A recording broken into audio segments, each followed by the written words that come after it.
Bonjour à toutes et à tous, bon réveil matinal, bienvenue ce Free Matin, ce rendez-vous matinal d'information, d'analyse et de divertissement sur ESAE TV. La séance hebdomadaire du Conseil des ministres d'hier s'est tenue sous la présidence effective du chef de l'État et chef du gouvernement, le président Patrice Talon. Au cours de ce conclave, d'importantes décisions ont été prises, dont notamment une en lien avec la réforme de la décentralisation. Au total, 4 décisions ont été prises. La presse locale en parle et rapporte également que Dadje Football Club est champion de la Ligue Pro saison 2024-2025. Romaric Guesgobelou nous en parlera également dans sa présentation de l'actualité sportive. Notez également que dans le bulletin matinal d'information qui est présenté par Anaël Vianney-Dohou, la 6e édition de la mission économique de la francophonie se poursuit et s'achève ce jour à Cotonou. Il nous en donnera des détails sur la participation du consulat général du Tchad, notamment près le Bénin, à ce rendez-vous économique majeur. Dans la définition du jour avec Comme le Kanté à Moussou,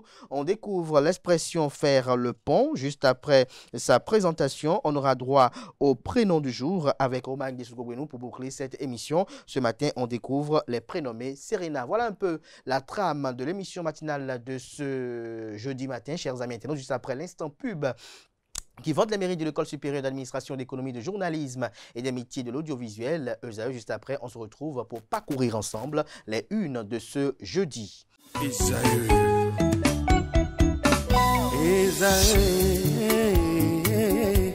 Vous recherchez une école de référence pour une double formation universitaire et professionnelle de qualité? Voici l'opportunité à ne pas rater. L'École supérieure d'administration, d'économie, de journalisme et des métiers de l'audiovisuel ESAE vous offre des programmes d'enseignement en licence et en master orientés vers l'emploi qui font d'elle une référence à travers les filières de l'administration générale et territoriale, l'administration du travail et de la sécurité sociale, droit, diplomatie et relations internationales, administration hospitalière, universitaire et intendance, journalisme et métiers de l'audiovisuel et toutes les filières des sciences de gestion. Une seule adresse, www.esae.bj. Rendez-vous dès maintenant sur nos campus ESAE Bedjromende au numéro 90 93 65 21 ou au numéro 98 98 14 00. Paracourt sur le numéro 52 46 12 12. Aboumé-Calavi au numéro 52 88 44 44. Akpata au numéro 52 88 33 33. ESAE, l'excellence à un nom.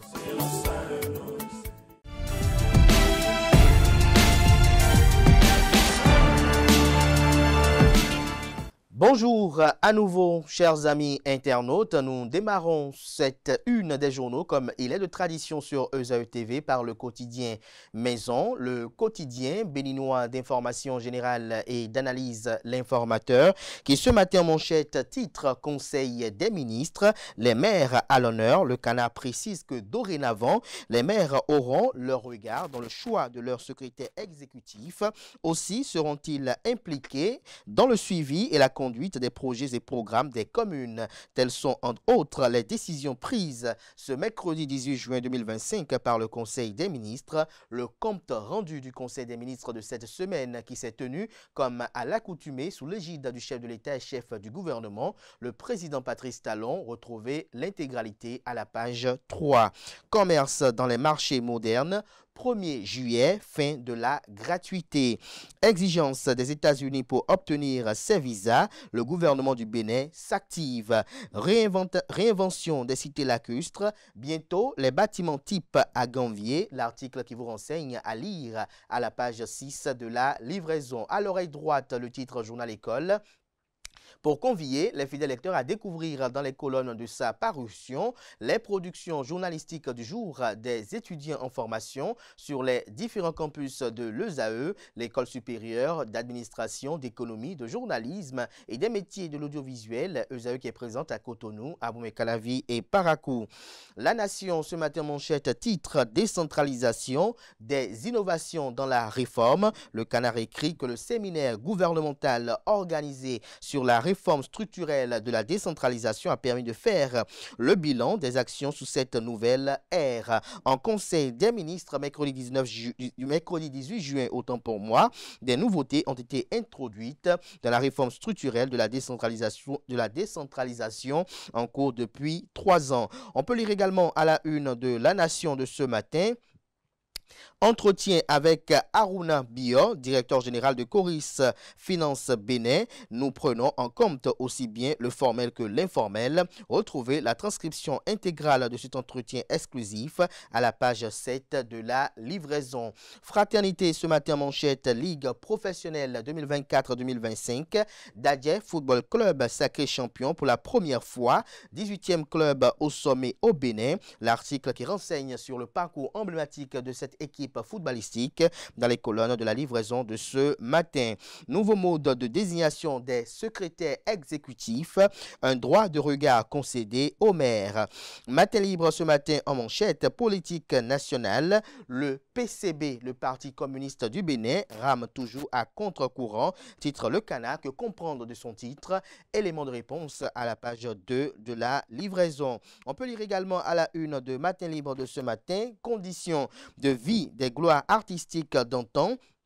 Ça devient de plus en plus critique pour les artistes, mentionne Le Canard. Le premier quotidien économique du Bénin, L'Économiste, ce matin manchette parle d'industrie textile. Star Garments s'installe officiellement au Togo. Que comprendre du titre du Canard à travers cette installation et les enjeux qui y concourent? Élément de réponse à la page 3 de la livraison. On peut lire également à la une de L'Économiste de ce matin, Femmes et transformation économique.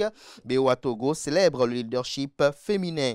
L'Indépendant ce matin manchette, Conseil des ministres. L'État projette de construire 1000 habitations à Gambier. On peut lire également à la une de L'Indépendant de ce matin, marché moderne au Bénin, 600 et 700 francs CFA à payer par jour pour s'offrir une place. L'autre quotidien ce matin manchette parle de polémique au sujet de la création de l'Union progressiste Le Renouveau. Une clarification judiciaire paraît plus indiquée, estime le confrère. Partners News ce matin manchette, 250 logements et un système d'épuration, de quoi métamorphoser la cité lacustre de Ganvier. L'article à retrouver dans les colonnes de la page ce matin du journal. La primeur ce matin manchette, réforme de la décentralisation.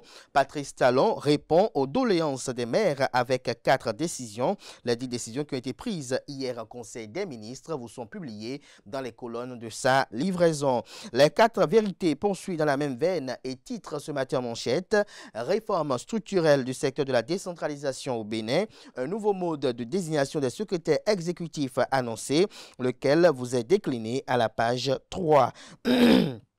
Nouveaux marchés urbains et régionaux, les clarifications de la directrice générale de l'ANAGEM sur les redevances à payer vous sont publiées à la page 7. Le quotidien décryptage info, secteur hôtelier au Bénin, Hilton Cotonou, un hôtel de haut standing annoncé pour 2028.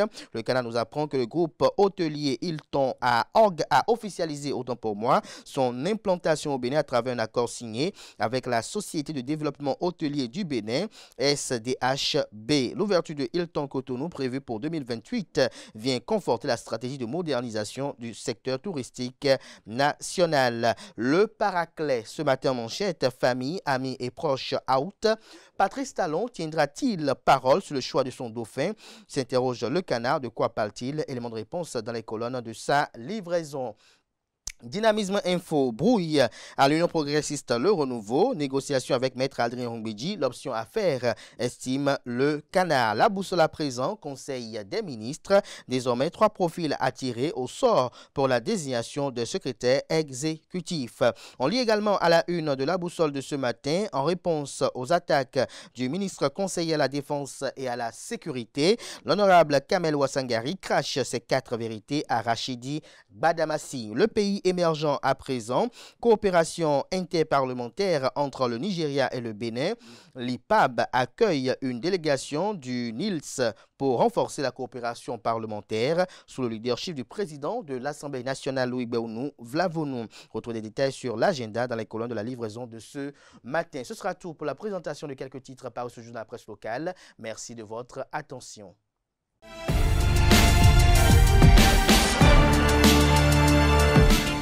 Le Le bulletin matinal d'information, Anaël Vianney-Dou, bonjour. Bonjour. Merci d'être là ce matin. Romaric Djessougo-Bouenou, bonjour. Merci également d'être là ce matin. On démarre ce bulletin matinal d'information par les grandes décisions qui ont été prises hier en Conseil des ministres. Effectivement, les membres du gouvernement béninois se sont réunis hier mercredi 18 juin 2025 en Conseil des ministres sous la houlette du chef de l'État, Patrice Talon. D'importantes décisions ont été prises. Au titre des mesures normatives, on note la transmission à l'Assemblée nationale pour examen et vote du projet de loi portant modification de l'article 6 de la loi numéro 2020-04 du 8 mai 2020 portant régime juridique, fiscal et douanier applicable au projet de pipeline d'exportation Niger-Bénin. Des précisions de cette décision avec le porte-parole du gouvernement, Wilfried Léandre Hongbeji. Le chef de l'État, M. Patrice Talon, a conduit les travaux du Conseil des ministres tenu ce mercredi 18 juin 2025 et qui a débouché sur les décisions que voici. S'agissant des mesures normatives, il a été adopté sous cette rubrique les décrets portant transmission à l'Assemblée nationale pour examen et vote du projet de loi portant modification de l'article 6 de la loi numéro 2020-04 du 8 mai 2020 portant régime juridique, fiscal et douanier applicable au projet de pipeline d'exportation Niger-Bénin. Approbation des statuts du Centre national de sécurité routière. Dans le registre des communications, le Conseil a également pris des dispositions. Dans le registre des communications, le gouvernement a décidé de la contractualisation pour la réalisation de diverses prestations relatives au projet Réinventer la cité lacustre de Ganvié, à la contractualisation pour la réalisation de prototypes d'habitation lacustre à Ganvié. Des précisions toujours avec le porte-parole du gouvernement. S'agissant des communications, en point 1, contractualisation pour la réalisation de diverses prestations relatives au projet Réinventer la cité lacustre de Ganvié. Dans le cadre de la mise en œuvre de ce projet, différents sous-projets sont, selon leur niveau de maturité, en phase travaux ou à l'étape de finalisation des études architecturales et techniques. Il s'agit, entre autres, de la construction du système d'épuration des eaux usées domestiques, la rénovation-réhabilitation de l'embarcadère d'Abomey-Calavi, le balisage des chenaux secondaires et tertiaires qui s'inscrivent dans la dynamique de l'amélioration des conditions d'hygiène et d'assainissement dans la dite cité. C'est pour répondre aux impératifs de sécurité, de confort, de fonctionnalité des espaces et de conception architecturale que différents prestataires ont été identifiés. Ceux-ci auront pour mission l'assistance à maîtrise d'ouvrage, le suivi de conformité architecturale des bâtiments, ainsi que des autres exigences liées aux infrastructures à réaliser. Le Conseil s'est donc prononcé en faveur des marchés à conclure avec eux, à charge pour les ministres concernés de veiller à la bonne exécution de leurs prestations. En point 2, contractualisation pour la réalisation de prototypes d'habitations lacustres à Ganvié. Les habitations traditionnelles de la cité lacustre de Ganvié, bien qu'ingénieuses, font face à des défis majeurs tels que la vétusté des structures, la fragilité des toitures, le risque d'effondrement et la vulnérabilité accrue aux catastrophes naturelles. Pour pallier ces difficultés et offrir un meilleur cadre de vie aux populations, le projet Réinventer la cité lacustre de Ganvié envisage dans une première phase la réalisation de 250 habitations lacustres avec un objectif à terme de 1000 unités construites. Afin de définir les matériaux et les méthodes d'exécution appropriées pour une durabilité des équipements, il est prévu de faire réaliser des prototypes du modèle de logement, sachant que ceux-ci permettront d'identifier l'approche convenable à l'amélioration du cadre bâti, accessible aux communautés autochtones.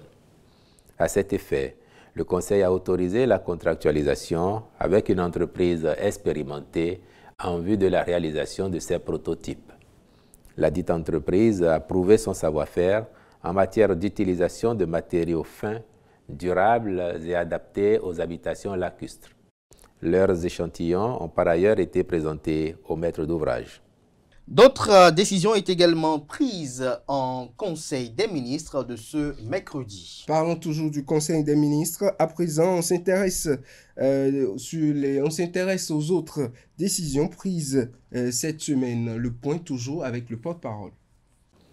En point 3, mission de maîtrise d'ouvrage délégué du projet de construction et d'équipement des infrastructures du centre de formation pour l'administration locale CEFAL à Alada. Ce centre est dédié à la formation et au renforcement de capacités des agents de l'administration territoriale et des élus communaux, municipaux et locaux du Bénin ou provenant d'autres pays. Le projet construction du siège de CEFAL comprend notamment un bâtiment à usage administratif composé d'un immeuble R+2 équipé, un immeuble équipé composé de 4 blocs pédagogiques destinés au département de la formation diplômante et de la formation continue, ainsi qu'un amphithéâtre de 200 places pour les cours en tronc commun. 2 bâtiments R+2 de 50 dortoirs chacun et un bâtiment R+2 de 100 studios, une infirmerie et divers aménagements extérieurs. Le Conseil a marqué son accord pour que soit confiée à une entreprise qualifiée la mission de maîtrise d'ouvrage déléguée qui couvre la mise en œuvre complète du projet. En point 4, compte rendu du séminaire sur la mise en œuvre de la réforme structurelle du secteur de la décentralisation. Le président de la République a fait au Conseil un point du dit séminaire organisé à son initiative le 13 juin 2025. Il a donné lieu à des débats francs qui ont permis d'analyser de façon objective et responsable les pratiques en cours puis de proposer des améliorations. Le Conseil a noté avec satisfaction qu'en dépit de quelques difficultés relevées ici ou là, tous les acteurs ont salué la pertinence de la réforme intervenue en 2022. Ils ont souhaité par conséquent que sa mise en œuvre soit plus efficiente afin de faire définitivement de la décentralisation un véritable outil de développement socio-économique au service des populations à la base. À cet effet, tenant compte des préoccupations et doléances exprimées par les participants, le Conseil est d'avis qu'à l'avenir, les maires procèdent au tirage au sort de 3 noms dans la base de données et choisissent parmi ceux-ci séances tenantes, un pour servir en qualité de secrétaire exécutif. Il est également reconnu la nécessité de leur plus grande implication dans l'exécution et le suivi des projets et programmes conduits par l'administration centrale dans les communes. Par ailleurs, relativement aux plaintes liées au délai de traitement des contentieux sur les marchés publics communaux, le gouvernement conviendra avec l'autorité de régulation des marchés publics des procédures diligentes envisageables à implémenter pour favoriser l'examen des recours dans les délais les plus courts possibles afin de ne pas pénaliser les actions prévues dans le cadre de l'exécution du budget communal. Dans la même logique, il sera étudié la possibilité de la désignation d'un délégué du contrôle financier par commune. Au chapitre des rencontres et manifestations internationales, enfin, il a été autorisé sous cette rubrique la participation du Bénin à la réunion du bureau de la Confémène du 18 au 20 juin 2025 à Wendake au Canada, ainsi que celle du ministère de l'Énergie, de l'Eau et des Mines aux réunions statutaires relatives à ces secteurs au titre de l'année 2025. La 6e édition de la mission économique de la francophonie s'achève ce jour à Cotonou. La 6e édition de la mission économique de la francophonie se poursuit à Cotonou et notamment s'achève ce jour. Le consul général par intérim au consulat général du Tchad à Cotonou, Ibrahim Amat Khalid, a pris part aux travaux. Ceci dans le cadre du renforcement de la coopération économique entre les pays francophones. Cette rencontre de haut niveau, organisée sous l'égide de l'Organisation internationale de la francophonie, OIF a rassemblé des acteurs économiques, des diplomates, ainsi que des représentants d'institutions publiques et privées issus de l'espace francophone. L'objectif de cette rencontre est de favoriser les opportunités d'affaires et d'investissement, notamment à travers des échanges entre les entreprises béninoises et francophones. Rappelons que la mission économique de la francophonie a débuté le mardi 17 juin passé à Cotonou, bien évidemment, et se poursuit jusqu'à la fin de cette journée. Notons que cette édition a réuni plus de 200 acteurs économiques et investisseurs venus des différents pays membres de la francophonie. Un jeune homme jugé pour falsification de chèques. Un jeune homme âgé de la vingtaine est jugé par la Criette dans une affaire de chèques falsifiés. Le prévenu, un stagiaire d'une institution de microfinance, est accusé d'avoir soutiré 53 millions de francs CFA du compte de l'institution à la banque avec 44 chèques falsifiés. Il est poursuivi par le parquet spécial pour les faits de fausses attestations, vol de numéraires et blanchiment de capitaux. Selon le récit des faits présenté par le trésorier de l'institution de microfinance, le jeune stagiaire ayant accès à des documents de la mutuelle s'est fait délivrer des chèques endossés au nom d'un des clients de l'institution pour un prêt. Entre 2021 et 2024, le jeune stagiaire s'est délivré 44 chèques qui lui ont permis de soutirer 53 millions de francs CFA. Sur les 44 chèques, 41 portent différents noms. Sur les documents, confie le trésorier, le prévenu a pris le soin à chaque fois d'imiter les signatures du président de la mutuelle, du trésorier et de l'endosseur. Convoqué le mardi dernier à la barre, le jeune stagiaire a plaidé coupable et a reconnu avoir fraudé, falsifié des documents pour aller prendre de l'argent sur le compte de la mutuelle. Après plus d'une heure de débat, la Cour a renvoyé la cause au mois de juillet 2025 pour les réquisitions du ministère public et les plaidoiries des avocats. Une association italienne fait œuvre utile à Aguagon, dans la commune de Glazoué. Effectivement, le projet de formation des femmes vulnérables au fin de leur autonomisation à travers une ferme sociale avicole à l'aide des mamans a connu son épilogue le samedi dernier à Aguagon. À travers une cérémonie, l'association Il Sorriso di Moc Italia a remis les attestations aux bénéficiaires. Revivez dans cet élément l'ambiance qui a régné lors de cette clôture dans un élément bien évidemment signé par Larios Setonde Adjaguino.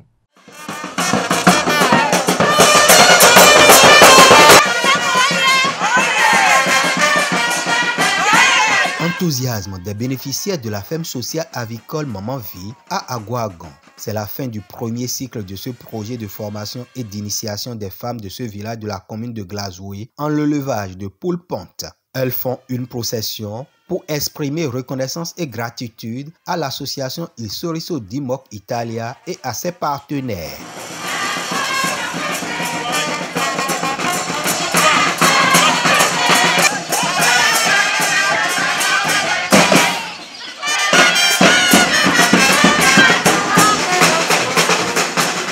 Même Dame Nature n'a pas émoussé leur ardeur. Pendant plusieurs mois, l'association Il Sorriso di Moc Italia, avec l'appui de ses partenaires, a œuvré à l'autonomisation de ces femmes issues des milieux défavorisés.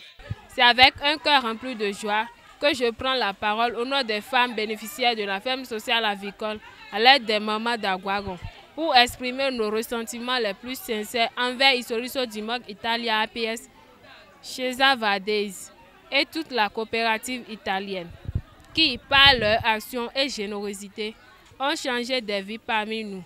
Ce jour n'est pas seulement un jour de délivrance, d'attestation, mais aussi une journée d'histoire écrite à l'encre diamantée sur un plateau d'or par Il Sorriso di Moc La date du samedi 14 juin 2025 va rester mémorable dans la vie de la première cohorte de 100 femmes bénéficiaires. Elles reçoivent des attestations de fin de formation. La sélection était très difficile parce qu'il y avait des mères qui avaient un seul enfant, d'autres qui en avaient 2, d'autres qui en avaient 3 et d'autres qui en avaient 4, 5.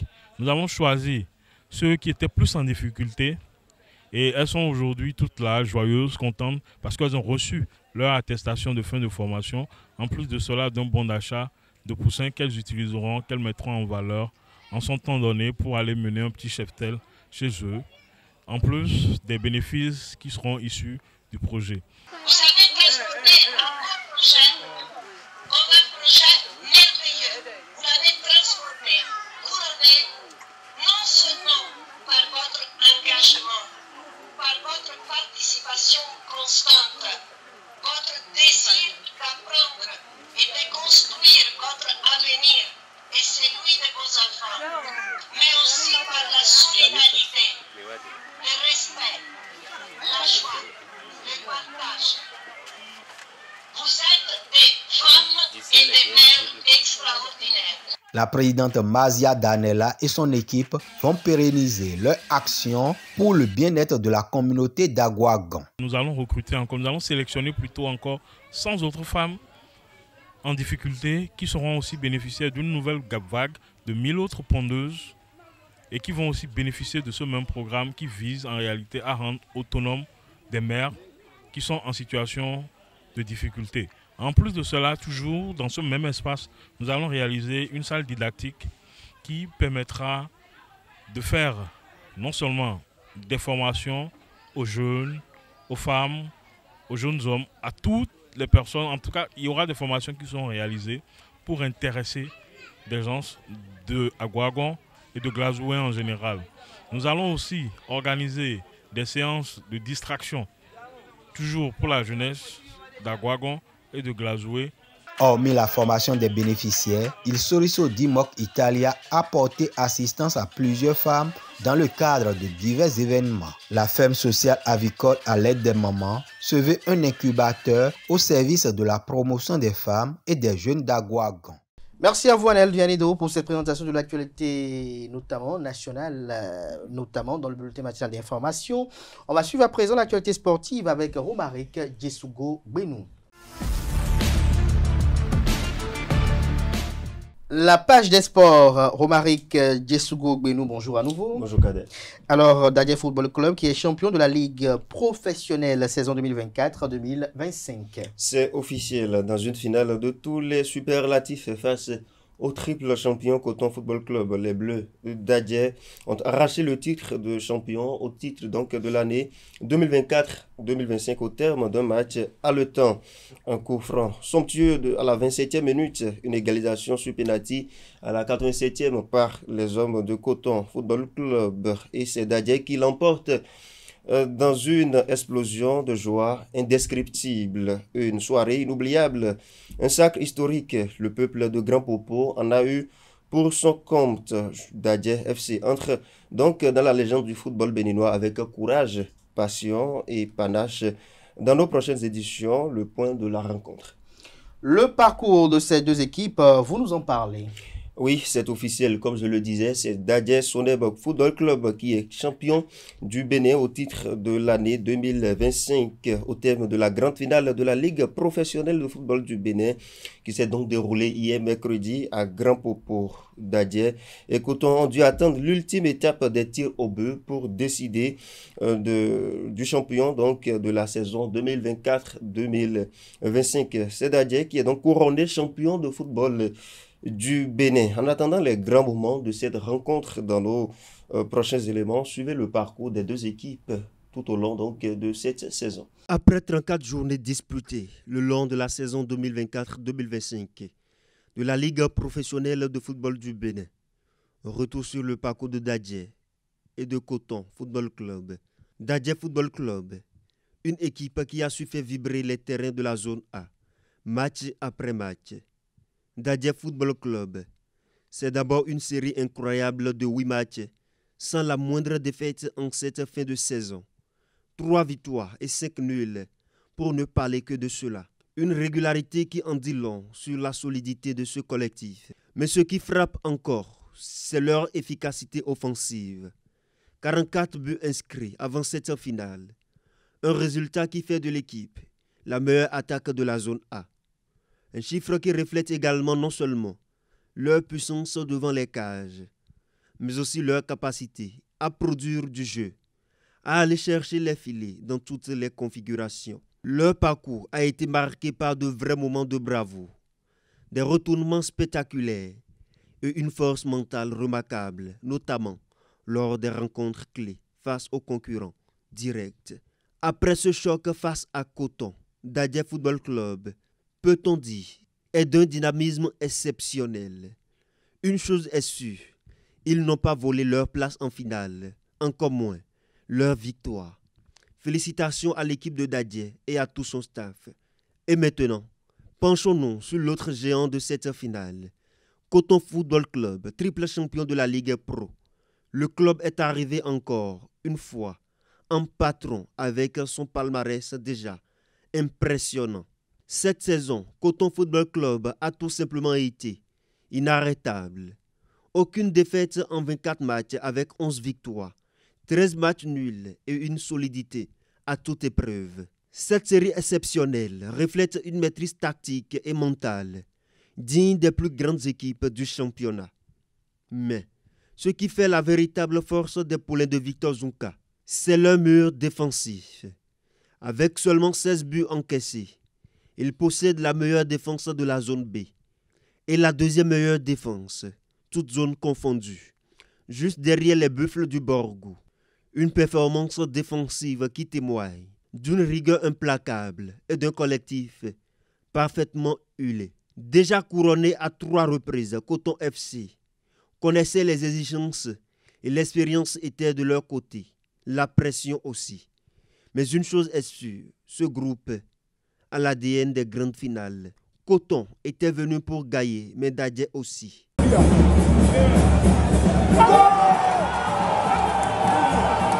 Dès 7e minute de jeu, Dadje trouve le champ des filets avec un public totalement enchanté. Mais alors que Dadje pensait avoir gagné la rencontre, à la 87e minute de jeu, Coton Football Club, avec un penalty, revient au score.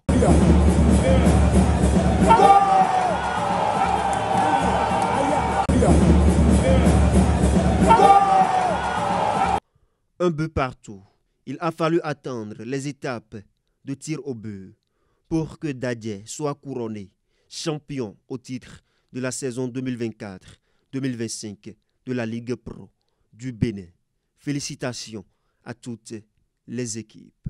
Le rendez-vous est pris pour les prochaines éditions.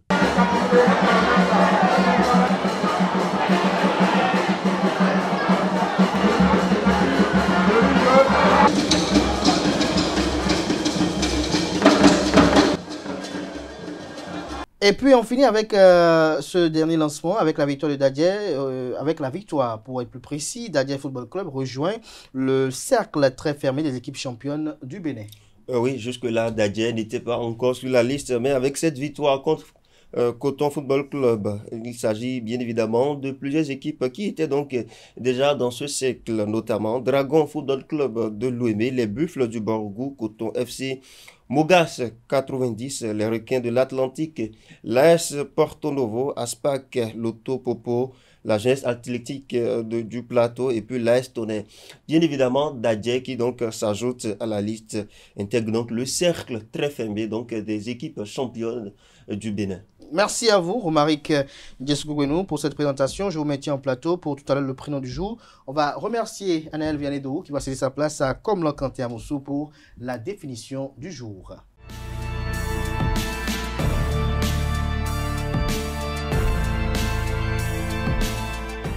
La définition du jour avec Komlan Kanté Amoussou, bonjour. Bonjour Kader. Merci de nous avoir rejoints sur ce plateau. La pleine forme ce matin, j'espère. Ça va. Ce matin, vous nous faites découvrir l'expression « faire le pont ».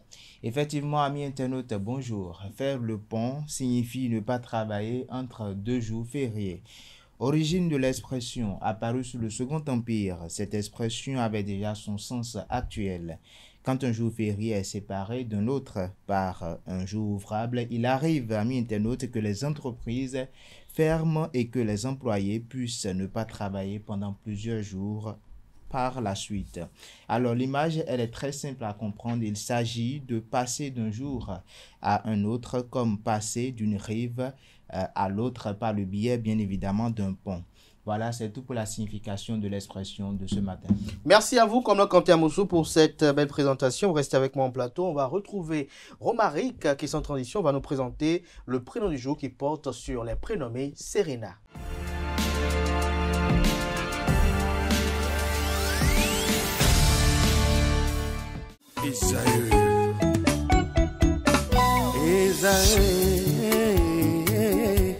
Vous recherchez une école de référence pour une double formation universitaire et professionnelle de qualité? Voici l'opportunité à ne pas rater. L'École supérieure d'administration, d'économie, de journalisme et des métiers de l'audiovisuel ESAE vous offre des programmes d'enseignement en licence et en master orientés vers l'emploi qui font d'elle une référence à travers les filières de l'administration générale et territoriale, l'administration du travail et de la sécurité sociale, droit, diplomatie et relations internationales, administration hospitalière, universitaire et intendance, journalisme et métiers de l'audiovisuel et toutes les filières des sciences de gestion. Une seule adresse, www.esae.bj.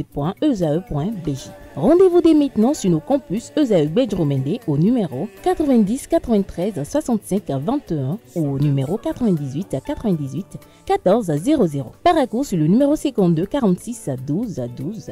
Aboumé Kalavi au numéro 52 88 44 44. Akpakpa au numéro 52 88 33 33.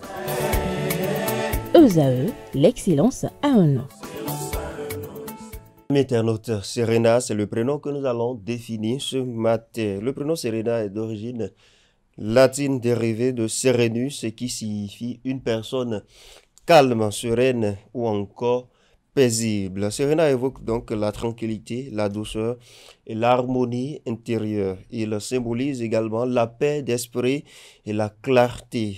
Les Serenas sont perçus généralement comme donc des personnes douces, équilibrées et empathiques. Elles savent rester calmes face aux situations difficiles et débordantes surtout, et leur sérénité naturelle attire la confiance autour d'elles. Elles sont aussi très sensibles et loyales en amour comme en amitié. Ce prénom est souvent associé à une beauté naturelle, une aura apaisante et une grande capacité d'écoute et attentive. Serena incarne donc l'élégance, en quelque sorte une personne discrète et dont la force est toujours tranquille. Serena Williams, légende américaine du tennis, modèle de puissance et donc de persévérance. Serena Rossi est actrice et chanteuse italienne. Quelques prénoms proches, amis internautes. Nous avons Serenade, qui est donc un prénom proche de Serena. Nous avons Serena,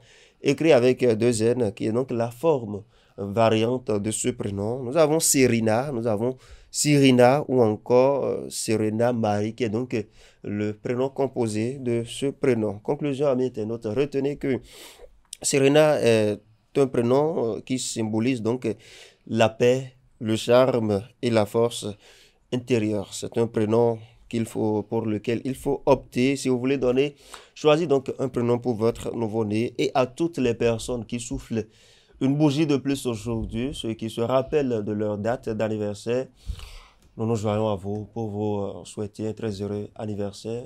Au revoir. Vous connaissez des personnes qui ne se rappellent pas de leur date d'anniversaire? Oui, il n'y en a pas qui ne se rappellent pas de sa date d'anniversaire.